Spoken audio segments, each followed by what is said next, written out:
enseigne-nous. Nous sommes aujourd'hui avec le pasteur Ivor Ibuli-Ange de l'Assemblée de Dieu Mont-Sillon. Et aujourd'hui, nous voulons remercier au passage toutes les personnes qui nous suivent de loin ou de près. Que le Seigneur vous bénisse et continuez à envoyer vos différentes questions. Aujourd'hui, nous avons une nouvelle interrogation. À tout de suite pour la question du jour. Bonsoir, pasteur. Bonsoir, ma sœur. Nous sommes très heureux de vous recevoir sur ce plateau. Merci. Soyez bénis, pasteur. Merci. Alors, aujourd'hui, nous avons encore une nouvelle interrogation, celle de savoir pourquoi il est interdit pour un chrétien de jouer au jeu de hasard. Ok. Merci. Que Dieu nous bénisse tous. Amen. Si vous le permettez, je voudrais reformuler la question en disant: est-ce qu'il est permis à un chrétien de jouer au jeu de hasard? Est-ce qu'il est permis à un chrétien de jouer au jeu de hasard? Donc, nous avons un autre livre de référence qui est la Bible. Alors toutes les réponses, nous devons les trouver à l'intérieur de ce livre. Nous allons regarder sans plus tarder dans le livre de la Genèse.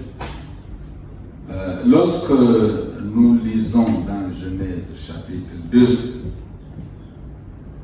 verset 15, nous voyons qu'il est écrit que l'Éternel Dieu plaça l'homme dans le jardin pour le cultiver et pour le garder. Nous ne sommes pas encore arrivés à la chute de l'homme. Il n'y a pas encore de chute, l'homme n'a pas encore chuté, n'a pas encore péché. Alors Dieu, après l'avoir créé, va le placer dans le jardin pour le cultiver et pour le garder. C'est quand même mieux de lire ce passage. Je lisais Genèse chapitre 2, verset 15.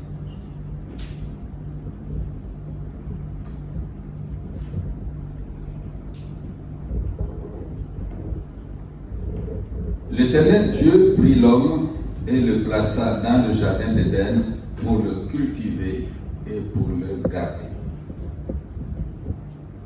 Le verset 16 nous dit: l'Éternel Dieu donna cet ordre à l'homme: tu pourras manger de tous les arbres du jardin, mais tu ne mangeras pas de l'arbre de la connaissance du bien et du mal, car le jour où tu en mangeras, tu mourras certainement. Nous revenons à notre verset 15. L'Éternel Dieu prit l'homme et le plaça dans le jardin d'Éden pour le cultiver et pour le garder. L'Éternel Dieu donna cet ordre à l'homme: tu pourras manger de tous les arbres du jardin. Là, nous avons lu deux versets, le 15 et le 16 du chapitre de la Genèse. Nous voyons Dieu qui place l'homme qu'il vient de créer dans le jardin d'Éden avec pour mission de cultiver et le garder.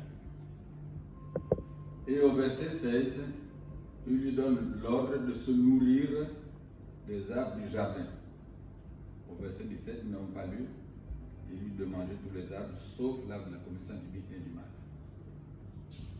Donc ici, Dieu, après avoir créé l'homme, lui a donné l'ordre de travailler pour se nourrir. Il l'a placé dans le jardin d'Éden afin de le cultiver, le garder et aussi se nourrir des arbres du jardin.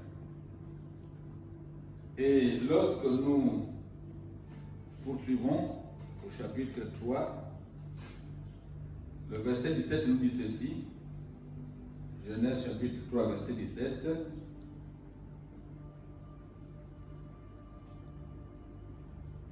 Il dit alors: puisque tu as écouté la voix de ta femme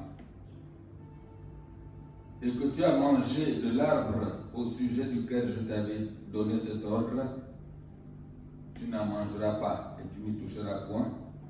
Le sol sera maudit à cause de toi. C'est à force de peine que tu en tireras ta nourriture tous les jours de ta vie.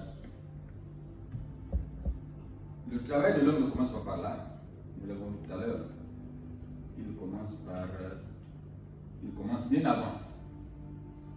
Ici, Dieu va seulement accentuer, ou alors il va faire venir sur l'homme la manière dont il va désormais se nourrir avec beaucoup de peine. Au départ, il travaille déjà pour se nourrir. Mais ici, c'est maintenant avec plus de peine. Alors Dieu a dit à l'homme de travailler. Nous voyons aussi le travail. Nous sommes là dans l'Ancien Testament. Et lorsque nous allons dans le Nouveau Testament, nous avons le livre de Thessaloniciens, la seconde épître de Paul aux Thessaloniciens.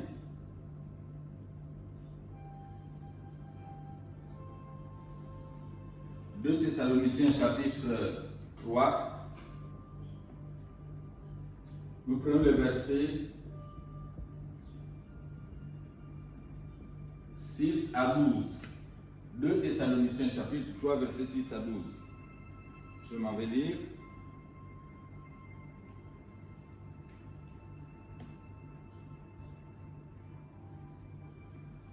Nous vous recommandons, frères, au nom de notre Seigneur Jésus-Christ, de vous éloigner de tout frère qui vit dans le désordre, et non selon les instructions que vous avez reçues de nous.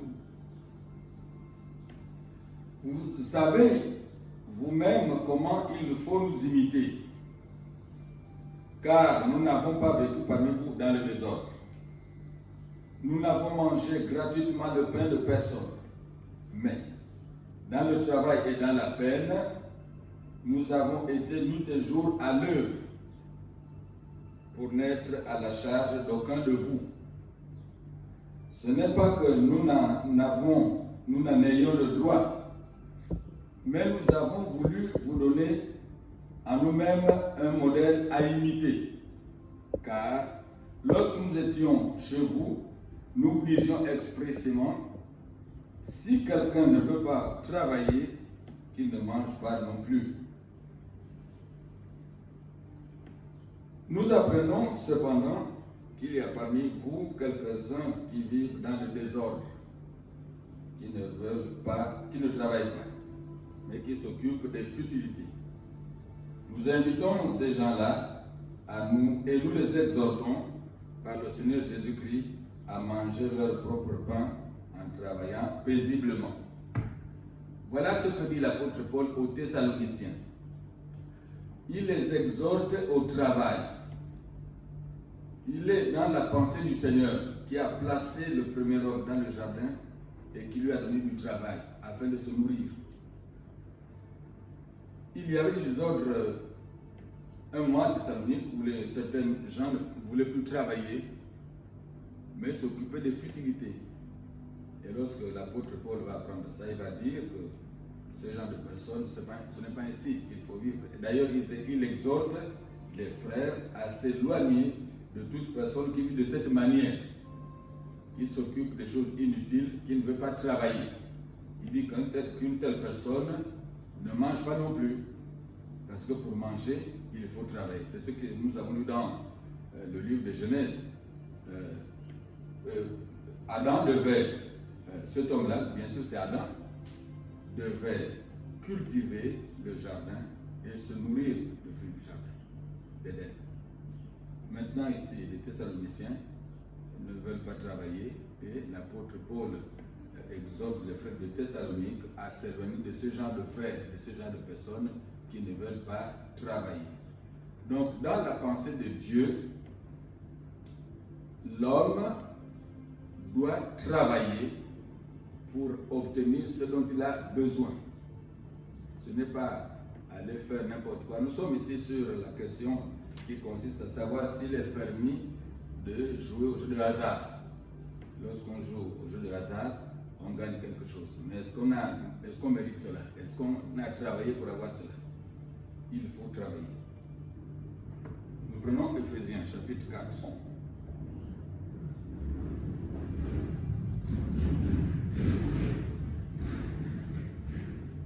Éphésiens 4, 28 nous dit ceci.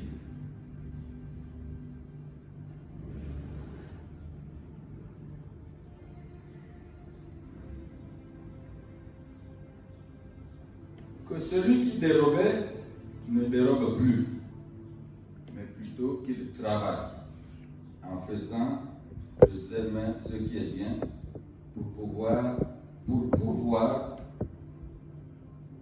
avoir de quoi donner à celui qui est dans le besoin. Je reprends. Que celui qui dérobait ne dérobe plus, mais plutôt qu'il travaille en faisant de ses mains ce qui est bien pour avoir de quoi donner à celui qui est dans le besoin. Ici encore, l'idée de travailler revient. L'apôtre Paul, s'adressant aux Éphésiens, comme il l'a fait aux Thessaloniciens, les invite à travailler. En travaillant, on pourvoit à ses propres besoins. En travaillant, on aide aussi les autres. Donc ce n'est pas en faisant autre chose. Il faut travailler. L'homme doit travailler pour pouvoir pourvoir à ses besoins, mais aussi, dans la mesure du possible, aux besoins de son prochain, comme nous venons de le lire dans Éphésiens chapitre 4. Nous sommes appelés à travailler. Et pourquoi est-ce qu'il arrive aux gens d'aller jouer au jeu de hasard? C'est parce qu'ils ne se contentent pas de ce qu'ils ont. D'abord, ils ne veulent pas travailler, ils préfèrent aller jouer au jeu de hasard. Et puis, ils ne se contentent pas de ce qu'ils ont. Ils veulent avoir peut-être un peu plus, un peu plus, un peu plus. Donc, ils sont obligés d'embrasser les jeux de hasard. Mais la parole de Dieu nous dit ceci dans 1 Timothée chapitre 6, du verset 6 au verset 10. 1 Timothée chapitre 6, verset 6 à 10. Nous avons ceci.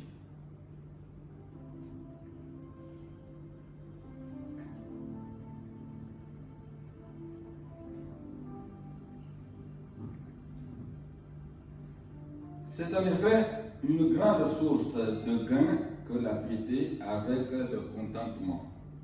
Car nous n'avons rien apporté dans le monde.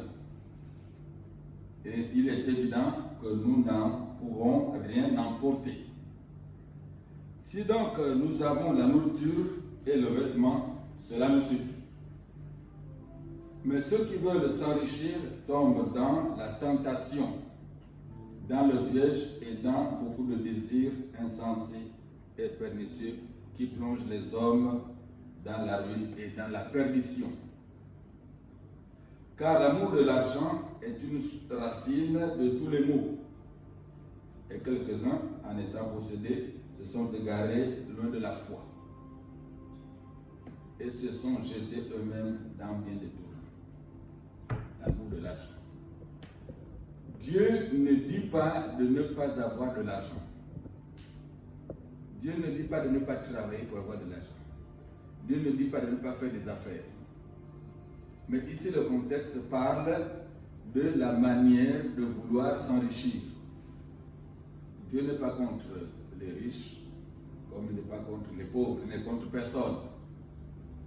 Mais la manière de vouloir s'enrichir qui n'est pas bonne, Dieu n'est pas là-dedans. Dieu n'est pas là. Nous avons dans la même Bible cette parole qui dit que l'argent répond à tout. L'argent répond à tout. Bien sûr, quand il le dit à tout, ce n'est pas que l'argent peut acheter la vie éternelle.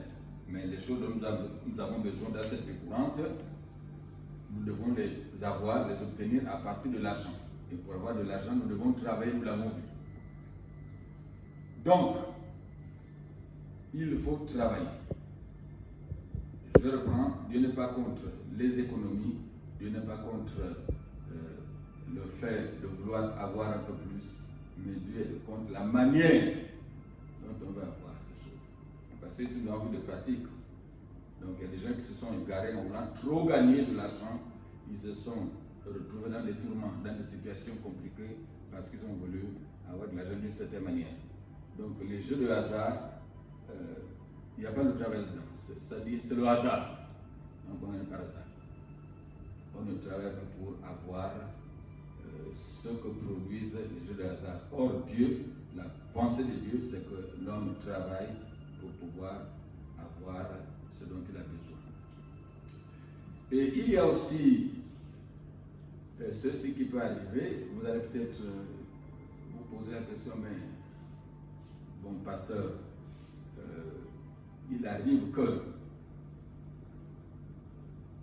les maisons de téléphonie, font des promotions par mois. Ils peuvent dire, bon, nous sommes au mois de mai, n'est-ce pas? Nous sommes au mois de mai. Bon, du 1er au 31 mai, cet abonné, ce client qui pourra acheter des unités à hauteur de 50 000 francs minimum, son numéro sera sélectionné et puis lorsqu'on tirera au sort, si son numéro sort, alors il aura un lot. Ça, c'est une manière de jouer au hasard. Mais est-ce que l'idée vient de l'abonné? Non. Est-ce que l'abonné chrétien se dira, bon, pendant cette période, je ne veux pas acheter les unités parce que je ne voudrais pas que mon numéro sorte. Non, non, non. Le téléphone est un instrument de travail aujourd'hui. Il va continuer à acheter ces unités, pas avec la pensée de vouloir bénéficier, de vouloir gagner un lot lorsque le sort sera tiré. Non. Mais il achète ces unités comme d'habitude. Comme d'habitude, c'est pour travailler parce que le téléphone est un instrument de travail. C'est vrai, il y en a qui jouent avec ça. Bon, ça c'est autre chose. On n'est pas là de ce côté-là, mais le téléphone est un instrument de travail. Donc il va continuer à acheter les unités comme d'habitude. S'il dépasse les 50 000 francs, je dis bien, il n'a pas l'intention de le faire pour gagner. Mais il dépasse les 50 000, il va un peu plus. Et puis, le 31 mai, ou alors le 1er juin, tirage au sort, son numéro est parmi les numéros gagnants. Bon, monsieur, madame, votre numéro a été retenu. Alors passez à l'agence, percevoir votre nom. Là, il n'a pas joué. Ça, c'est la maison qui a.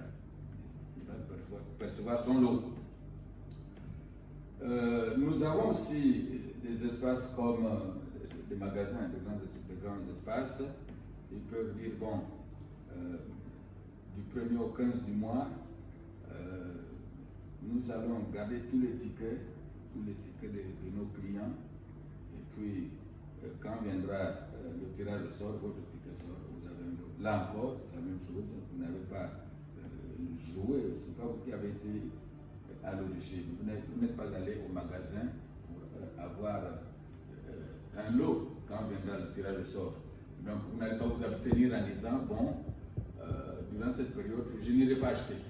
Je n'irai pas acheter parce que si j'achète, mon numéro sera retenu et puis on dira que je joue au sort. Non, non, non. Vous achetez, comme d'habitude, vous achetez vos denrées, vous avez besoin de ce qui vous manque à la maison, vous achetez. Maintenant, si votre ticket sort, est retenu, bon, vous allez prendre votre lot. Là encore, il y a divergence de vue, divergence d'opinion. Il y en a qui disent, je n'irai pas prendre.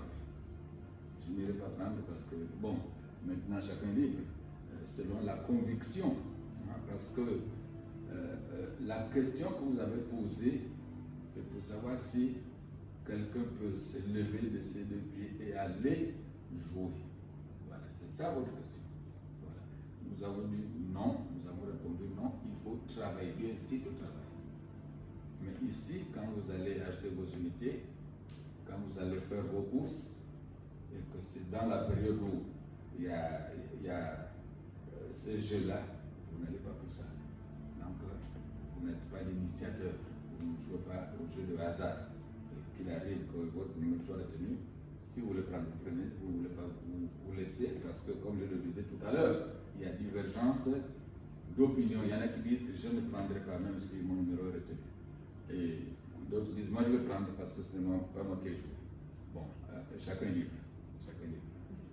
Devant le Seigneur, chacun est libre. D'accord, pasteur. Amen. Amen. Mais nous avons le cas où le chrétien joue et il arrive qu'il gagne. Dans ce cas-là, est-ce que le chrétien paye la dîme ou encore est-ce qu'il peut utiliser cet argent-là pour l'avancement de l'œuvre? Merci ma soeur. La question est pertinente. Je sais que les dames viennent des esprits. C'est toujours la Bible qui nous guide. Oui, pasteur. Voilà.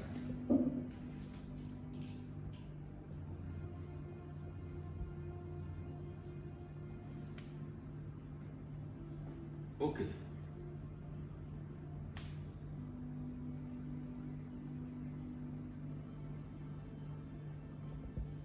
Donc, voilà. Si un chrétien joue, parce que malgré les enseignements, il y en a qui peuvent jouer, même s'ils sont enseignés, ils peuvent jouer. Donc, un chrétien joue au jeu de hasard et gagne. Alors, maintenant, ce chrétien-là, peut-être qu'il sera encouragé à encore jouer parce qu'il a gagné. Mais est-ce que Dieu est avec lui quand il gagne? Ça, c'est l'interrogation. Alors, votre question, votre préoccupation, c'est que s'il gagne, voilà, est-ce qu'il peut apporter la dîme?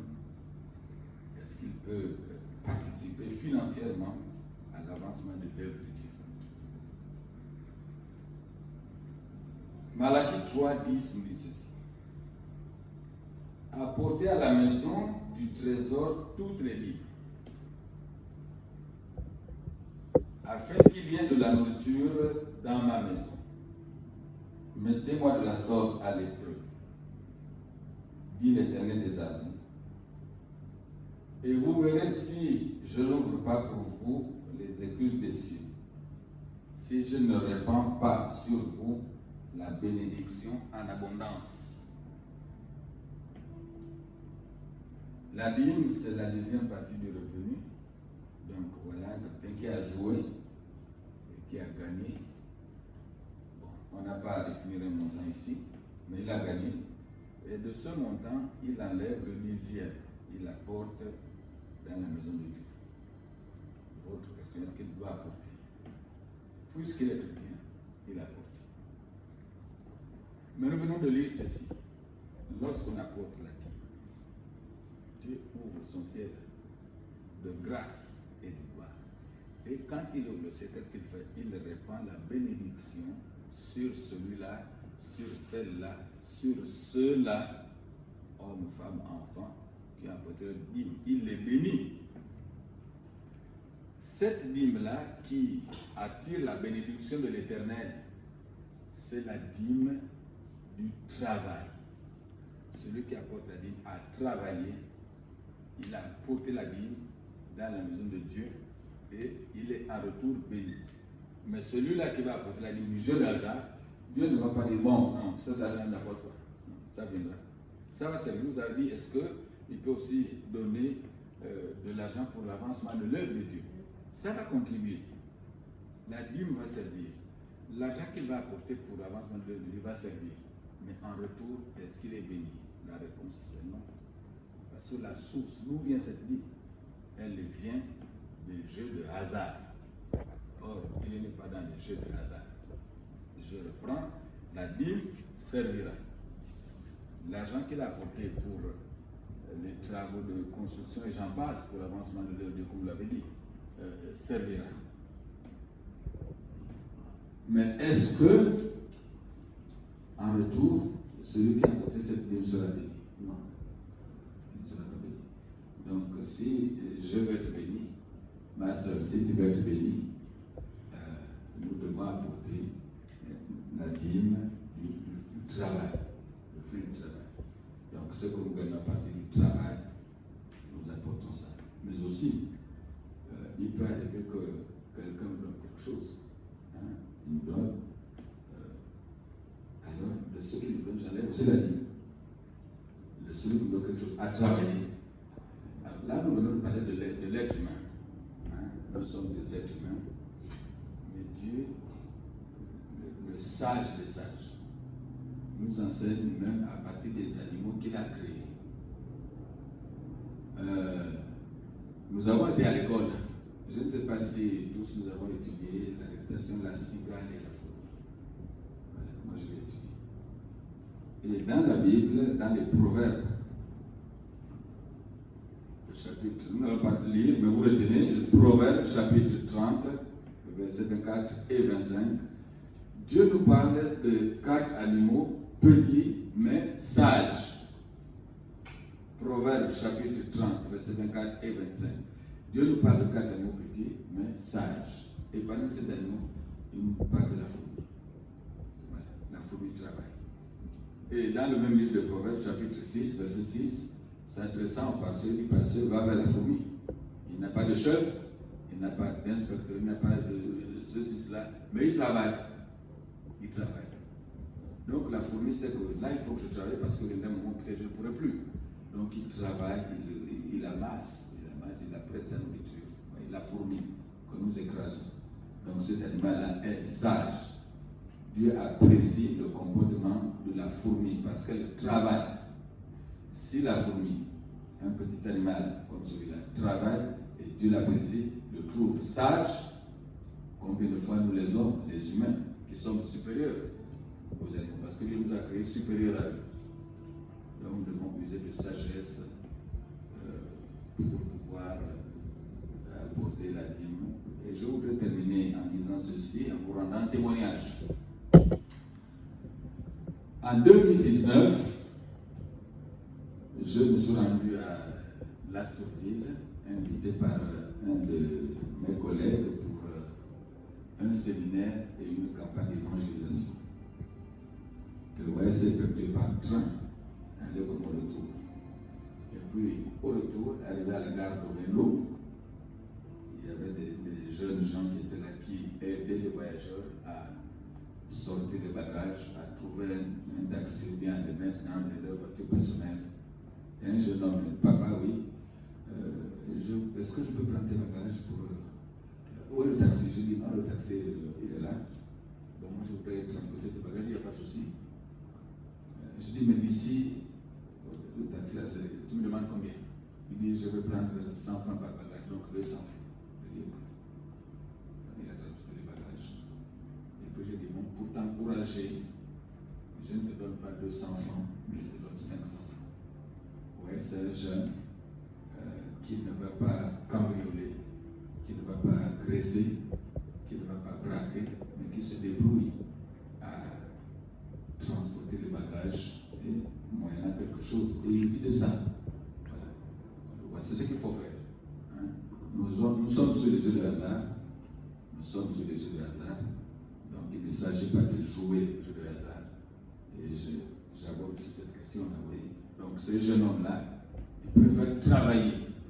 Il n'a pas fait de grandes études, il n'a pas un emploi quelque part, mais il se débrouille. Donc il gagne sa vie chaque jour, à chaque départ ou à chaque arrivée du train, il transporte les bagages. Et nous avons aussi le même scénario ici à Port-Gentil, au port, au Cambouaro, des jeunes qui se débrouillent, ils ont des brouettes, il y en a qui sont qui emballent des colis. C'est ça, c'est encourageant. C'est ce que Dieu veut. Et comme il est dit, il n'y a pas de sot-métier, il n'y a que de sottes gens. Donc l'argent que ces garçons-là gagnent au port, en transportant les bagages, en emballant les colis, c'est le même argent que Monsieur X gagne au bureau, Madame Y gagne au bureau. C'est le même argent. Voilà. Comme on dit, l'argent n'a pas d'odeur. Voilà, c'est le même argent. Donc c'est mieux que nous nous mettions à travailler. L'encouragement, c'est de travailler. Nous travaillons, faisons ce que nous pouvons faire avec les mains que Dieu nous a données. Nous avons les mains, les pieds, l'intelligence. Donc travaillons pour gagner la vie. N'allons pas jouer aux jeux de hasard. Et parfois même ces jeux-là nous ruinent. Parce que j'ai l'histoire d'une dame qui joue aux jeux de hasard. Avec quoi? Avec l'argent du loyer. C'était locataire. Donc elle prend l'argent du loyer, elle va jouer aux jeux de hasard et puis l'argent finit. Elle n'a pas gagné. Bon, elle pensait gagner, d'accord, mais là elle n'a pas gagné, malheureusement. Donc l'exhortation c'est de travailler et non de se livrer au jeu de hasard. Que Dieu nous bénisse tous. Amen. Amen, pasteur. Que le Seigneur vous bénisse aussi également. Merci beaucoup pour votre intervention, pasteur. Nous sommes richement bénis et nous savons dorénavant que nous ne devons plus jouer au jeu de hasard, mais seulement travailler. Aujourd'hui, pasteur, nous voulons prier pour vous. Merci. Alors, Seigneur, nous te bénissons pour le pasteur Ange et que ta main soit toujours sur lui. Seigneur, que tu renouvelles son intelligence et sa sagesse. À toi la gloire, toi qui te souviens de son ministère, toi qui te souviens de sa famille, de son épouse. Béni sois-tu pour le nom puissant de Jésus. Amen. Amen. Merci à vous. N'oubliez pas de toujours poser vos questions sur le numéro qui s'affiche au bas de l'écran. Nous vous remercions pour la patience et au prochain numéro. Et notre amitié.